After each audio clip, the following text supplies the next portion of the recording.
Hello, and welcome to this special episode of the Expanded States of Consciousness World Summit. I am your co host for this session, Dr. Deyas Wandrea, and I have the good pleasure of interviewing Atira Tan. Welcome, Atira. Hello, Andrea. So lovely to be here. Thank you. Well, it's lovely to connect with you. If you don't mind, I'd like to read your bio so folks have an idea of who you are, and then we'll get into the conversation. All right? Sounds good. Okay. Atira Tan, a TEDx speaker, activist, somatic trauma specialist, #1 Amazon bestselling author, and trauma-informed educator, is a powerful agent of transformation and change. She has touched the lives of thousands of women, men, and children around the world, supporting them through her 19 years of experience in various somatic and creative trauma recovery approaches. Passionate about creating safer spaces for everybody and bringing healing and awareness to the shadowy areas of life, Atira has worked as a trauma-informed integration specialist in retreat centers such as the Temple of the Way of Light, and is currently the head of integration at Aya Healing Retreats. Atira has mapped the trauma recovery of hundreds of clients, seeking healing through plant medicine and psychedelics in her private practice as a psychedelic integration trauma specialist, and co-facilitates trauma-informed retreats and dietas in Peru with Aya Healing Retreats. So once again, welcome, Atira. It's good to have you here. Yeah, it's wonderful to be here, Andrea. I can't wait for our interview. Yeah, well, we have a lot of things in common in the way that we approach facilitating and teaching others, and that's in the need for trauma awareness. And your work really underscores the importance of trauma-informed care in the context of expansion practices. So could you share how you recognized how being trauma-informed was so important in guiding people through their consciousness expanding journeys? Yeah, so perhaps I will just share my own personal experience with psychedelics and expound a little bit more on this topic. So I started my journey with psychedelics in the mid 90s. And when I first started my journey, it was held in a very safe space with folks that it was a small group with folks that we kind of knew. So there was a lot of trust and a lot of rapport between this close group of participants. And I was pretty young at that time, and it was a really beautiful space that felt so safe for each and every one of us to blossom. And our focus really was healing, meditation, and also creativity. And during this time, there was so much healing and there's so much growth that happened in this close, small group of people where we felt really safe to go deep and be authentic.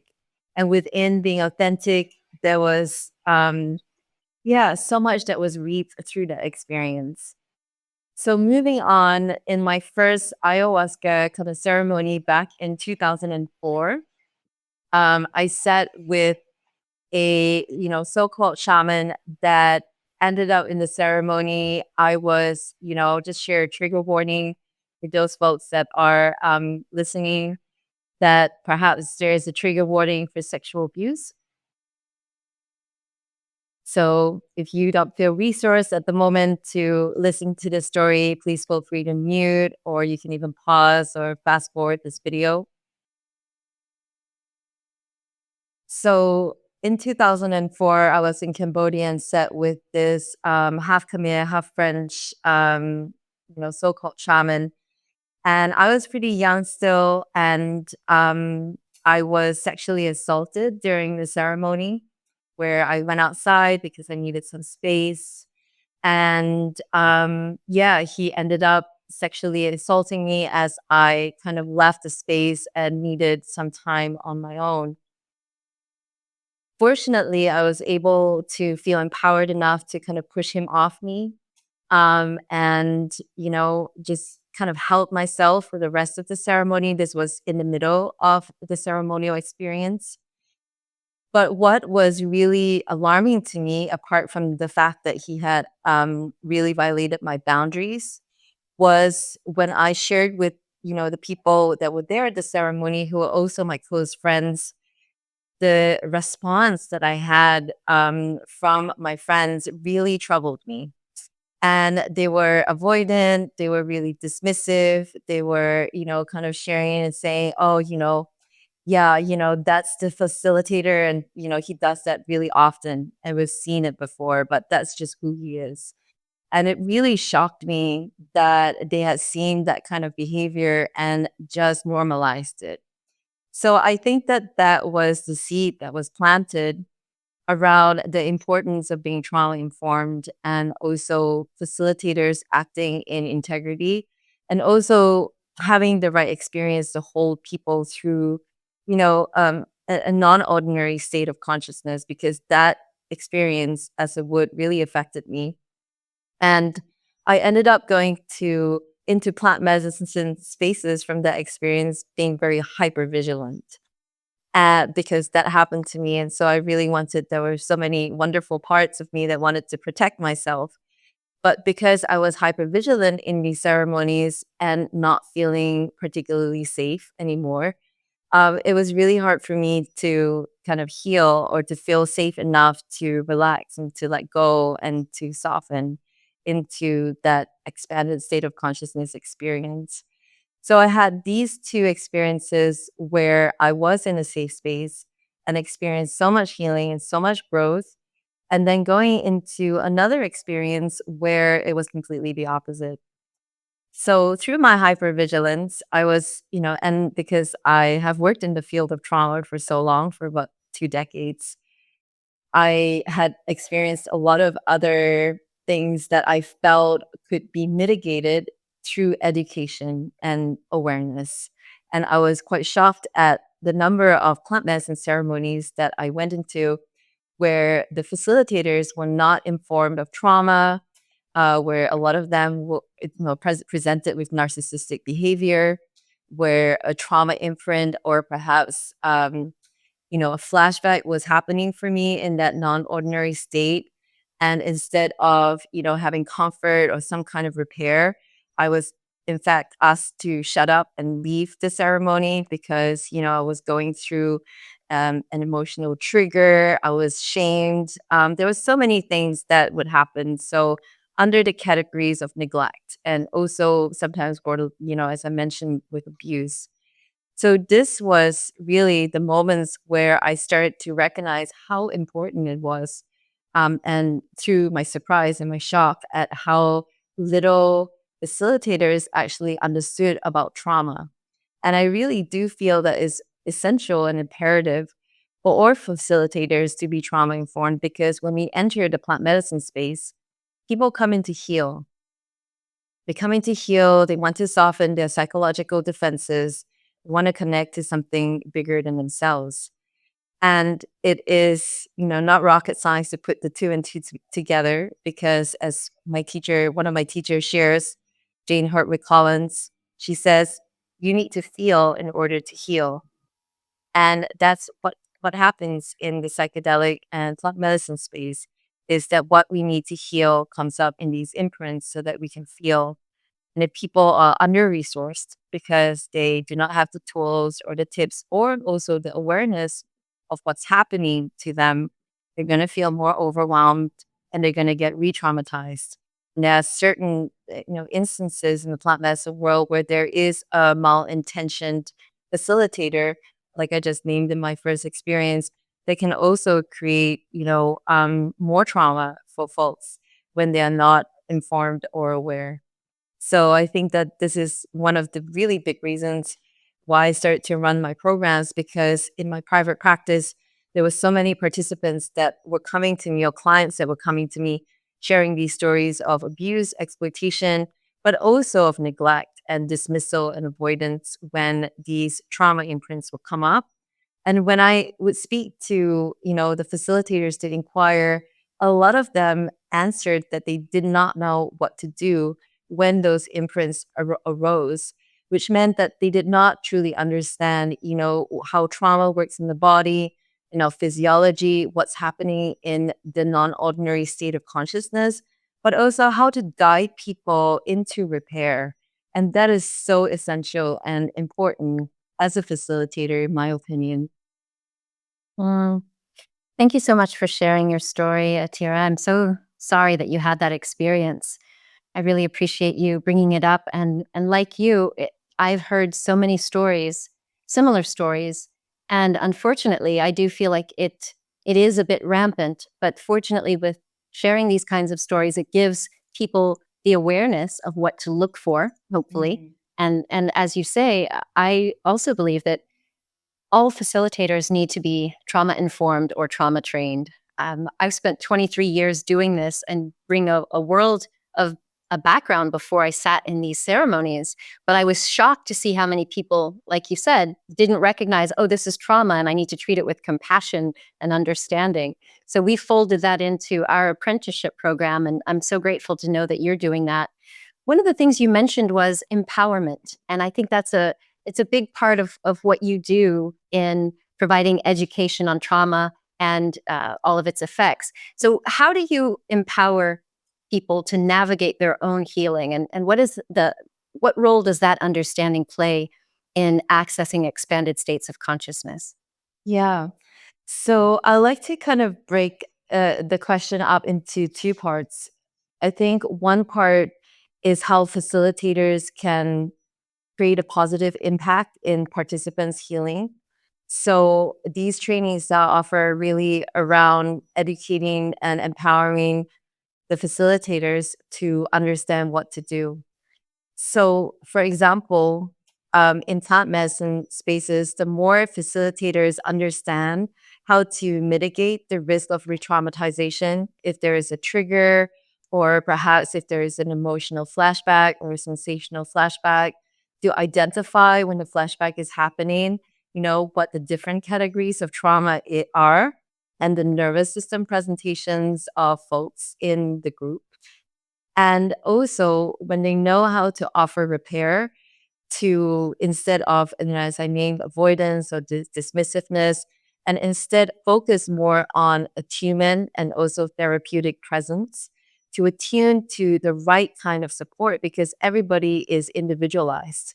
And a lot of, I think, plant medicine ceremonialists, facilitators, or even in perhaps psychedelics assisted therapies or different kind of environments of sharing expanded states of consciousness. I mean, everybody is different. So, therefore, the facilitator needs to understand the person as well. The challenges, their strengths, their resources, their level of awareness of understanding themselves, and all of these kind of things. So, so to refine the kind of support that we offer so that it's the right kind of support that actually meets the participant where they're at when that trauma imprint arises. And the more we can understand how to offer, quote unquote, that right kind of support, then we can create safety. And without safety, especially also safety with the facilitator, because a lot of the time the trauma that happens is relational, right? It's between people and people. Sometimes it's not just an event like, a car accident or so on and so forth. A lot of trauma happens between a person and an authority figure. And in that configuration of being in a ceremony, the facilitator is an authority figure and, carries a great responsibility to navigate this is we navigate a ceremony and a session to navigate repair for the participant. So without that understanding, it's very hard to empower ourselves to, or as facilitators, to understand how to attune ourselves to offer that right kind of support. And if that right kind of support is missing, then it could create more harm sometimes than good, especially in this expanded state. When it comes to individuals and their own healing with psychedelics, and I would just say, healing full stop. For me, the most important element to empower ourselves is that trauma healing happens in our psychophysiology, meaning that the body is really key, especially with psychedelics, because I believe that the plant medicine intelligence or the intelligence, of the plant medicine or the spirit that we're working with or the psychedelic actually works with our somatic intelligence as well. It works with our nervous system. And we feel that in a psychedelic session through, certain sensations that come up, discharges, emotions that we feel, visions. So connecting, I think, to our somatic intelligence or our felt sense, as Eugene gently shares, I think is the most empowering thing that we can do for ourselves while healing, and also the work with psychedelics and trauma healing. The way that I look at healing is that the source of healing is with the client or the participant. It's not in the hands of the facilitator. It's not, even with the plant medicine or the psychedelics. They can open the path of healing, and the facilitator can create that environment, that source of healing, or the blueprint, or the higher self, or whatever we call that, source of healing. It can allow that to blossom. And without that environment, it doesn't blossom. So the facilitator is responsible for creating the environment of healing, of safety, of attunement, of repair, of co-regulation, entrainment, so on and so forth. However, if the participant is disconnected from that own source of healing within themselves, which is in the body, and it is somatic, and it is also aware and intelligent, in my opinion, in my investigation within myself. Without that, it's really hard to feel empowered in our own healing, because we live in a culture these days which is very disconnected. And when we don't get what we need, we reach for what is outside of ourselves. We reach for what is external. Yeah, we're all hardwired that way.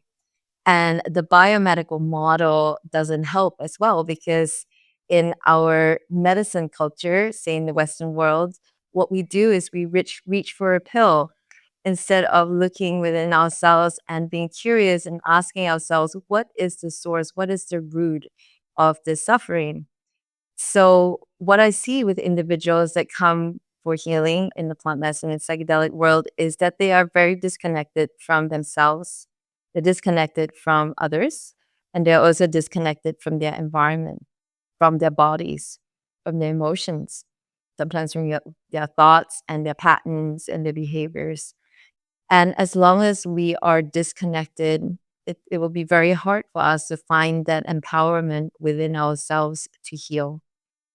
And in my experience, when individuals start to learn the somatic tools and also to connect to that somatic intelligence and that source of healing, which is always here, and we just don't really know how to listen to that intelligence within ourselves.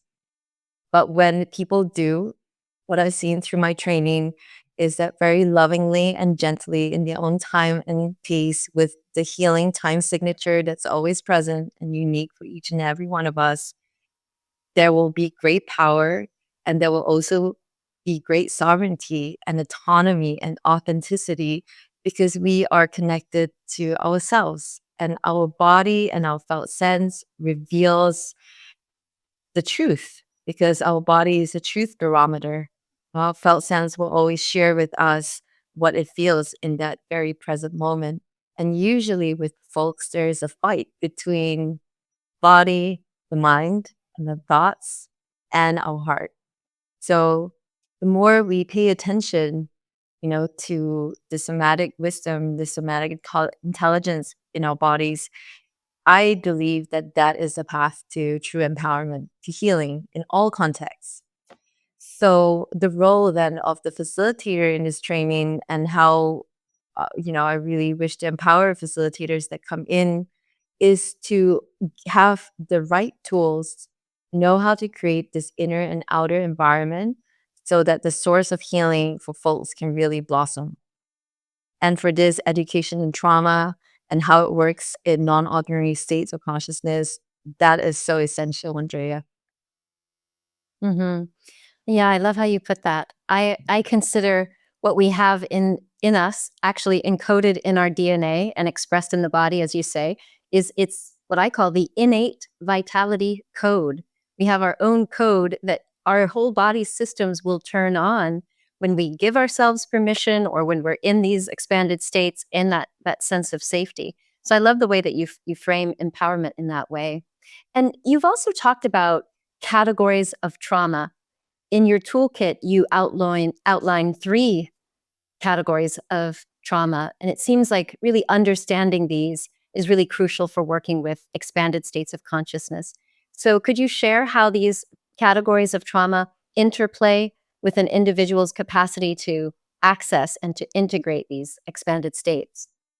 Yeah, absolutely. Well, there are so many different categories of trauma, but what I have seen and what I would like to name, especially in plant medicine and psychedelic work, is, you know, I think that a lot of people think about trauma as an event, like a big event, that happens like a car accident or even war or abuse.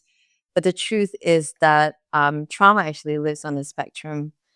And trauma is not just affected by big events, but rather cumulative experiences. And sometimes it can be situational, context related, like living in poverty or in different societies and cultures or, oppressive contexts as well. So I think that we need to understand as facilitators that not all participants actually have the tools and the resources to cope, to respond, to process, and actually to be aware of traumatic experiences and how they affect us, and our relationship to ourselves and others. So, in part of like the category of trauma, one thing that I teach a lot in my trainings is around complex and developmental trauma, for instance. Um, and also, trauma also happens in neglect. So people look a lot at abuse, but people seem to also, you know, kind of override or overlook what might have been missing for a person when they were kind of growing up as well. Peop Trauma also happens when there's, too much too soon. And, so many different categories of trauma. And I think that in this conversation, I'd like to focus a little bit on emotional neglect because I've seen a lot of, experiences in plant medicine ceremonies where a person has experienced complex trauma and also emotional neglect in their lives. And when they're going through an emotional trigger or an emotional flashback during a plant medicine ceremony, an example of that, of how the facilitator is reinforcing the trauma that happened to them, where the imprint first started, is to, have these belief in these myths. Like, for example, there's a big myth, the medicine will do all the work and, it's not okay for us to interrupt the medicine when somebody is clearly in distress and going through an emotional flashback. So what happens, I think, that affects that particular participant going through an expanded state of consciousness is that their need and what is needed for repair is they're going through an emotional flashback, which is I need somebody to support me and to help me, to calm me, maybe to soothe me, make sure that I'm not, either going crazy or, that I'm safe. When these myths are believed and when the facilitator doesn't comfort or actually attend to the participant that is in distress, it reinforces that neural pathway of trauma. These beliefs that I'm not worthy of support, or, if I vocalize, my distress, nobody's going to come to me, that I'm being emotionally abandoned, so on and so forth. That gets reinforced. And there is nothing that is helpful about that way of facilitation. Yeah. For the person, because what is really needed at that time is co regulation, safety, and also repair. This can lead to, in my experience working with clients, when this happens, it actually creates a global high intensity activation. They are stuck in that emotional flashback of being emotionally abandoned, plus the flashback that, they experience in the plant medicine experience. And some of them can be in a helpless and powerless state for actually a really long time that ensues after the plant medicine experience is over. So I've seen a lot of participants that are in a felt sense of constant anxiety, which has come from, just the lack of effective facilitation and neglect that keeps happening over and over again. And this is really harmful.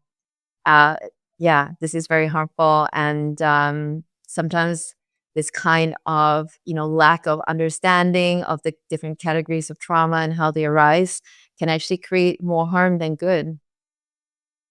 And that's been my experience with my clients. Yeah. Hmm. And Yeah, thank you for that. And Go ahead. something that I feel really passionate about wanting to stop, trying to educate people about how some of these myths that happen in the plant medicine world, like this myth that I shared about, we're not supposed to interrupt the medicine, we need to challenge that myth because it's not necessarily true. Everybody is unique and everybody is different. And for some people, they might need a lot of space, but other people who have experienced emotional neglect might need a lot of help and support and repair, and the facilitators to work with the medicine, alongside the medicine as their helpers. Yeah. So yeah, it's just something that I feel really strongly about, trying to offer education about stopping that. Yeah. Because I've also seen so many folks that have been really harmed from the lack of understanding. Yeah, absolutely. Well, let's go a little bit deeper into preparation and integration, since these steps are really so integral to the transformative journey, especially for people who are interested in healing trauma. Can you describe how prep and integration serve as kind of these critical bookends to the experience of expanded states in the context of trauma recovery? Yeah, absolutely. So the way how I look at plant medicine and the journey of healing, with plant medicine is not just within the ceremony. I believe that, the journey actually starts when a person expresses interest and when they, either, pay money or when they commit to the experience. This is when the journey actually starts, where we set an intention inside of ourselves and say, okay, I'm committed and I'm ready to start on this sacred path of healing. And this is my commitment to myself. And I believe that, the intelligence, which is in all of life, starts to work its magic during this time when we actually set our personal resolve. So preparation is so important because the journey actually starts when that commitment is made. And so therefore, preparation is so important because on so many different levels. From a facilitator's point of view, preparation is really important because in order to understand how to help a person, we need to understand who this person is. We need to know information about this person. We need to create a connection with them. We need to understand the state of their nervous system. If their nervous system is overwhelmed, if they're in disassociation, if they're in a high freeze, or if they're in like a high sympathetic arousal when it comes to the ceremony, healing's not really going to happen because they don't have the capacity to really even, soak in or even to receive the healing. And what there could be a risk of is more overwhelm and, more dysregulation in their nervous system. And that, gathering of information and that building of that safe relationship really starts at preparation. So preparation is so important because you can assess the person to see if perhaps they might be a good fit for plant medicine work and psychedelics. For some people, they might have been in a free state or a disassociated state, or perhaps a state where they're not so aware about themselves or connected to themselves. And they might need, to build more self awareness, more mindfulness, more somatic resources to help them on the journey of understanding their own imprints and, being really clear about their intention, and also, you know, helping to kind of set the space, the inner environment so that the plant medicine can, work to start really working with them. with consciousness, so that it is it's a co-creation. We're walking together with the intelligence of the plant medicine.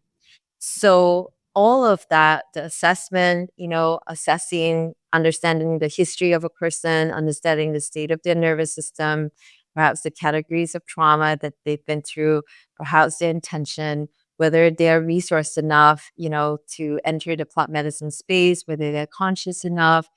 All of this first starts with preparation. And the more preparation that, people can do, I call it kind of opening the portal. So we open the portal to the parts within ourselves that we want to heal instead of coming in, unconsciously, or perhaps, in a rushed kind of state, or perhaps an overwhelmed state for somebody that's new to the plant medicine experience.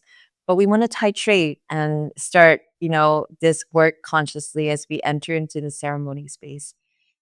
So, I mean, I could talk so much about preparation, but those are some of the important points of why preparation is so important. I think to create safety as well in the field, it's a little bit, I think, too much to ask for participants to trust a person that they don't know.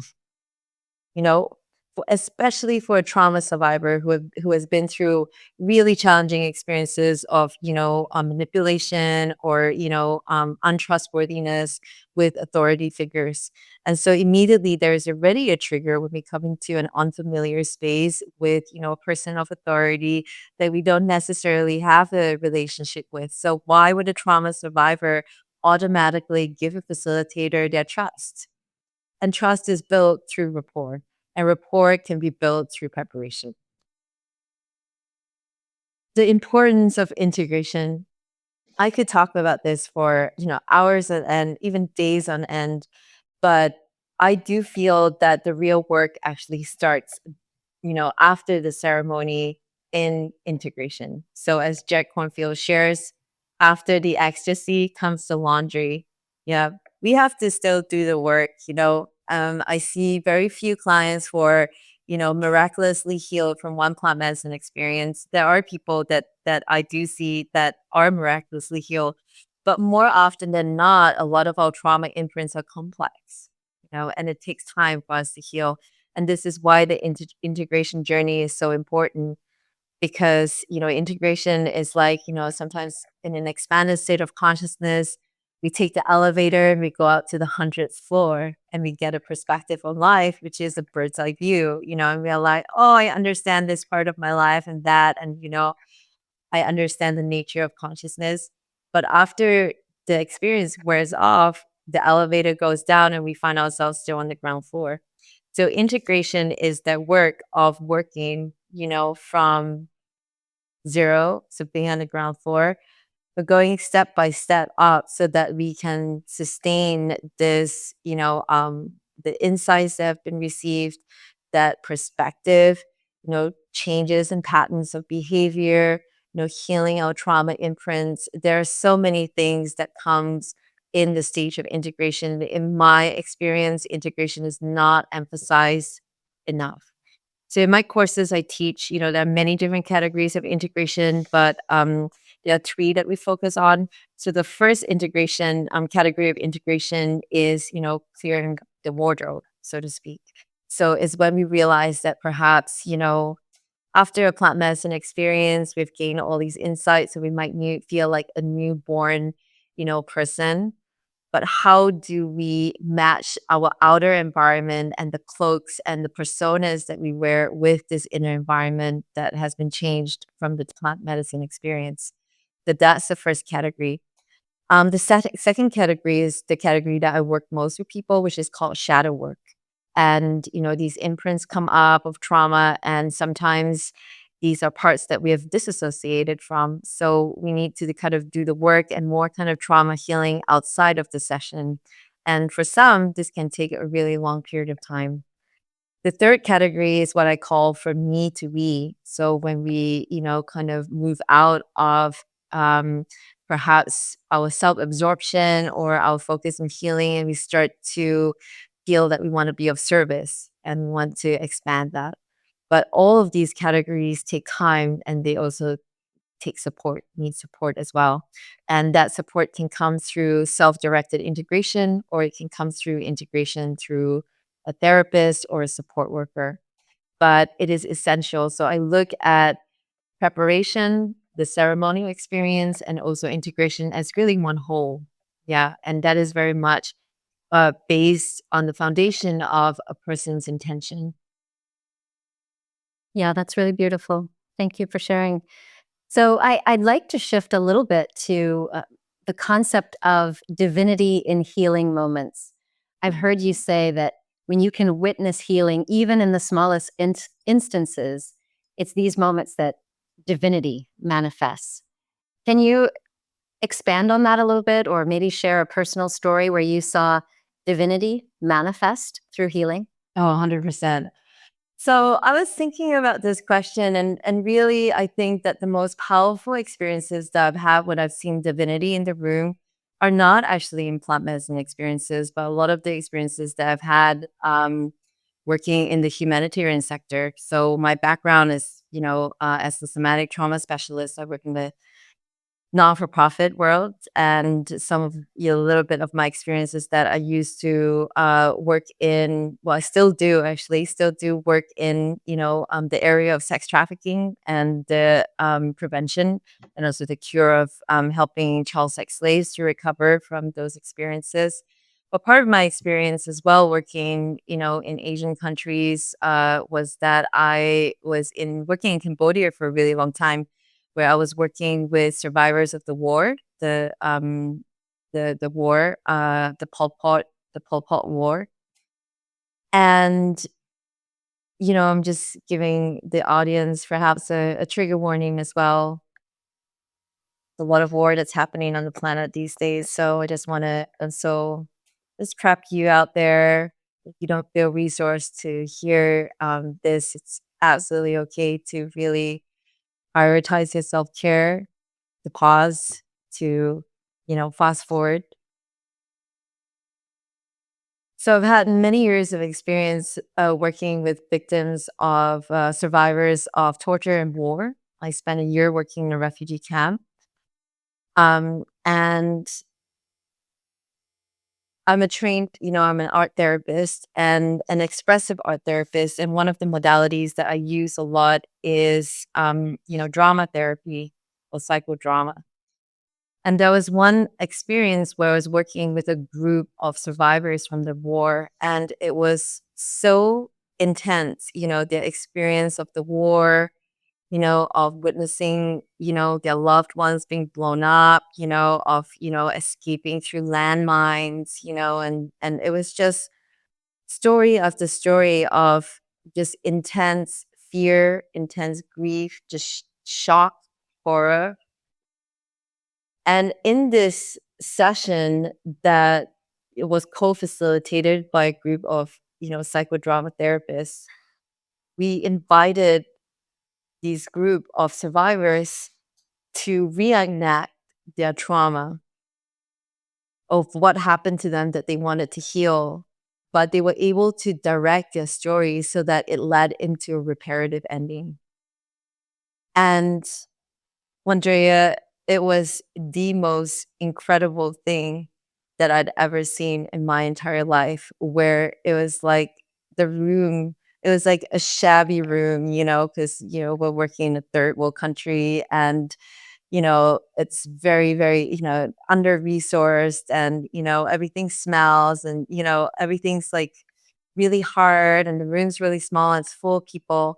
But the moment when the survivors started to take control of this scene that caused them so much pain and so much harm, and was able to create with the rest of the group an ending that they couldn't have. It might have been saying goodbye, to a loved one that they never got to say goodbye to.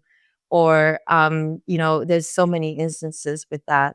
And just the tears and the sacredness that was in this room was just profound. It was like nothing else. And it was just hours after hours of kind of going through these stories and witnessing this divinity that was in everybody that led to this reparative ending that just blew me away. So this is one experience, I think one of the most powerful experiences that I had when I was younger, where I was like, wow, the source of healing is really in ourselves. And we are divine. And when we create that environment for that divinity to come to the forefront, magic happens in this place. And I can give you, lots of experiences, when I work with child sex slaves, for instance, and hearing the stories that they've been through, the experiences that they've been through. And then, just tracking their journey of recovery and hope where their authenticity can shine, you know, that is also another experience of divinity. And I have a lot of other experiences that I've had. And I really give thanks to the incredible survivors that I've worked with that, have been so courageous to allow that divinity within themselves to come out. Yeah. And for, Mm. for, for them to allow us and allow me to just hold the space with them. Yeah. We really acknowledge their source of healing. Thank you. Thank you for sharing that. Yeah, that's really, really beautiful and really touching. We have a few minutes left, and I wonder if you might like to share a practice with us, um, some sort of a guided practice that really embodies your methods. Yeah. So, okay, let's do it. Yeah. I'll just kind of give you a little bit of an overview of this practice and some of the important, I think, principles that I like to name. I think that in our culture, the most important thing when we are working with trauma and psychedelics is to slow down and to take pauses. And I think that that's very much missing in our world today. So, the invitation really, the steps that we're going to go through, the first thing is to slow down and to pause so that we can start to connect to the body and to the felt sense of what's inside.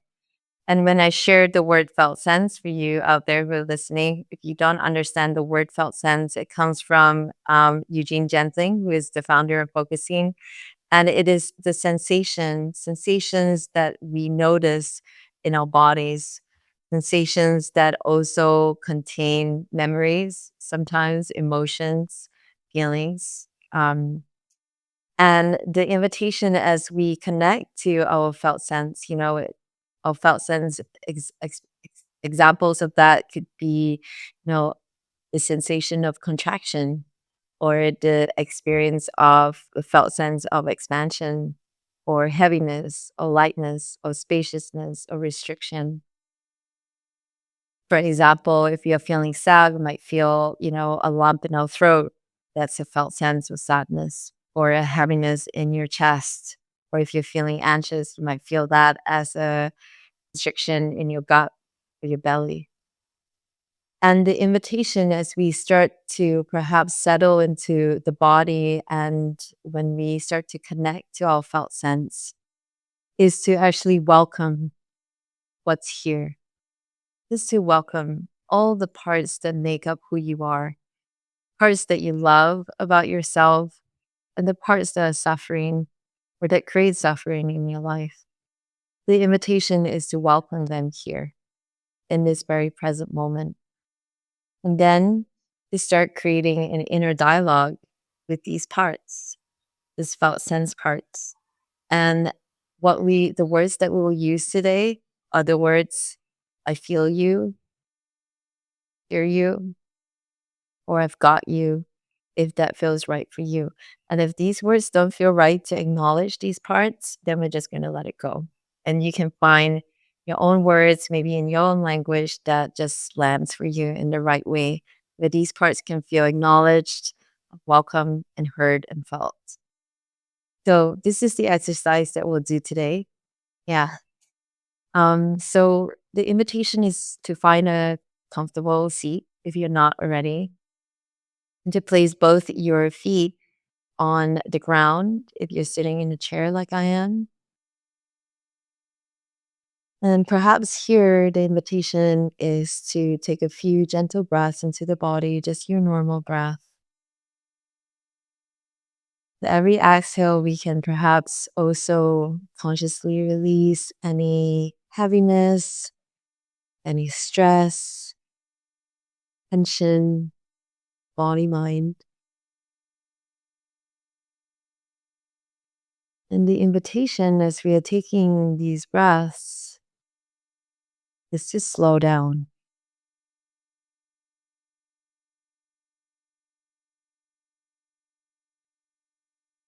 Take a moment to notice how both sit bones are anchored on the chair, noticing the support of the earth underneath you. As you slow down, you pause. The invitation is to settle a little bit more into the support which is available for you. Gravity.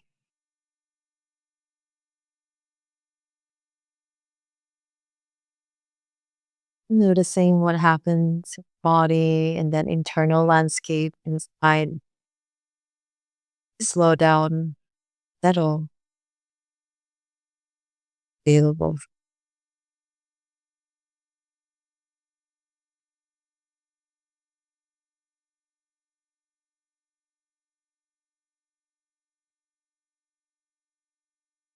Connecting to your own time, space. No rush, absolutely no rush here. Whenever it feels right, patient is to welcome your next inhale.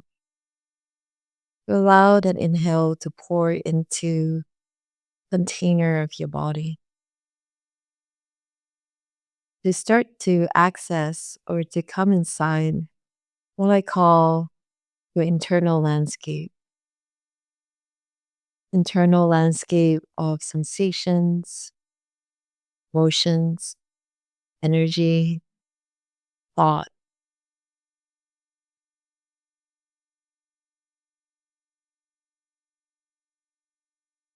And to notice if you would describe this internal environment inside your body, thoughts, energy, sensation, emotions. If you were to describe it as a landscape or a weather report, is your internal landscape right here, right now. The invitation is to observe with equanimity, without judgment, noticing what is here in the inside.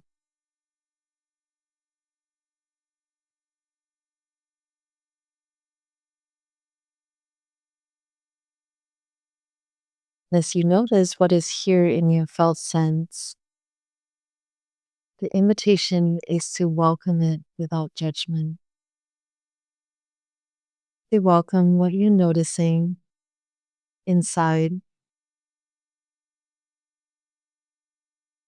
welcoming the parts that love and perhaps the parts that might be suffering today, feeling discomfort,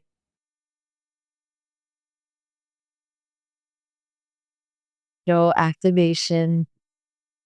And from this place, you might want to go a little bit further if you're noticing that there is perhaps a felt sense maybe in the gut, the throat, your heart, or any other part of your body that might be perhaps needing acknowledgement or compassion today.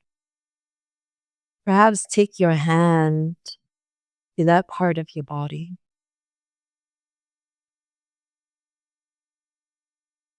Take a few compassionate and loving breaths. Face.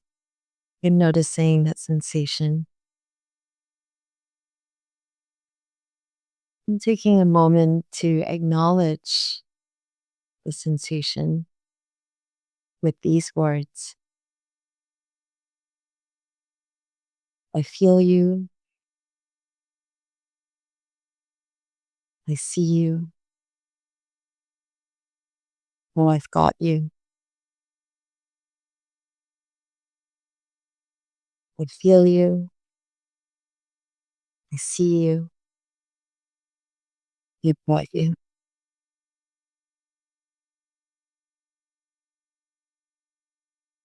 Noticing what happens inside when we just slow down and take the time to welcome and to acknowledge without sense these parts that are perhaps needing or wanting some attention.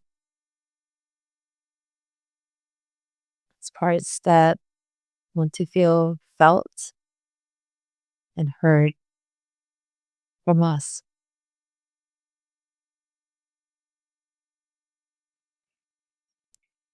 And if it feels good for you to acknowledge the felt sense in this way, your inner landscape in this way, you might notice a sense of settling or a deeper breath or more of a relaxation. And that invitation is to enjoy that for a few breaths. Just enjoying that relief, more deeper relaxation, enjoying the breath.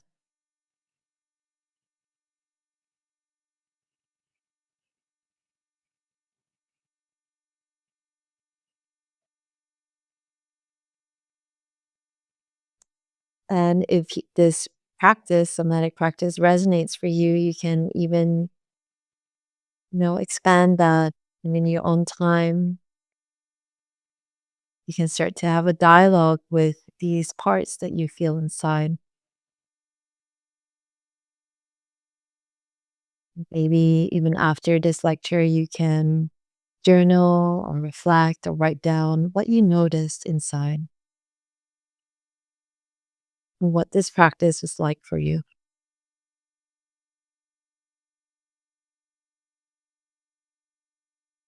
With the next few inhales, we are going to start titrating our attention outwards. So you may want to feel your sit bones on the chair again and the contact that the earth has with your feet, your legs, the back of the chair if you're leaning your back body into that support, the sound of my voice and the sound of the environment around you. Whenever you're ready, you can feel free to open your eyes.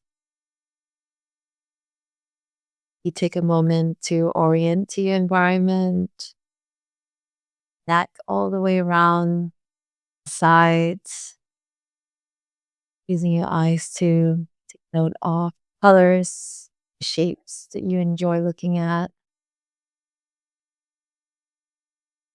sounds, the sounds,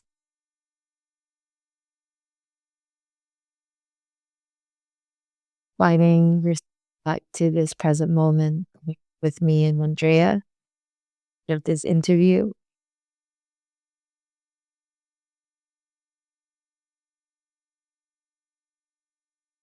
Thank you. You're welcome. Mm. So, as we have a few minutes, may I share how we can use that with, psychedelic work, expanded status? Yes. So, as I mentioned, plant medicine and psychedelics, they work with our somatic intelligence. So there's a lot of times where we might feel overwhelmed by certain sensations and emotions that come out in non-ordinary states. So if you're a facilitator, teaching people how to be aware and how to track what's happening in their body, and also being able to acknowledge these sensations and feelings as they come up can be really, really helpful, especially with healing trauma, so that people will, feel less overwhelmed, and also they will increase a capacity to be more understanding towards themselves, to have more compassion towards these parts, and to move out from protection strategies or mechanisms or resistances that might come from confusion or the lack of tips or tools to be present with their experience. So, yeah, I invite you out there, audience who are listening, give it a go. And also, facilitators, it might be helpful for you to start practicing this as a daily practice as well. To go inside, to welcome and to acknowledge what's here. Lovely. That's a great grounding practice. Thank you for that. So, Atira, I thank you so much for sharing so generously with us today. If people want to continue the journey and explore your work, where can they find you? Yeah, so the best place is to find me on my website, which is www.atiratan.com, or on Instagram. My label is Atira Tan. That's it. I'm running a 85-hour trauma-informed plant medicine facilitator program, which is coming up in April this year. And I would so love for you to join me and also a wonderful cohort of students from 2024. And I also run master classes and also integration programs as well. So if you're interested, you can jump on my website and check that out. Awesome. Thank you again. Thank you so much. Thank you so much, Andrea. It's been my absolute pleasure to share this with y'all. Yeah, take care. Take good care, everyone. Bye bye for now.